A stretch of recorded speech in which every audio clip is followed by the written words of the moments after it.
লাল বাজারে গলির মোড়ে পান দোকানের খরিদ্দার, বাকের আলীরা দূরে মেয়ে নাম ছিল তার গুলবাহার।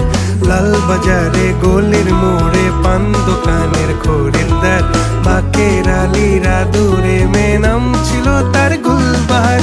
নাম ছিল তার গুলবাহার, দেখতে ভারী চমৎকার, তুলনা যে হয় না তার হোসনে আরা গুলবাহার।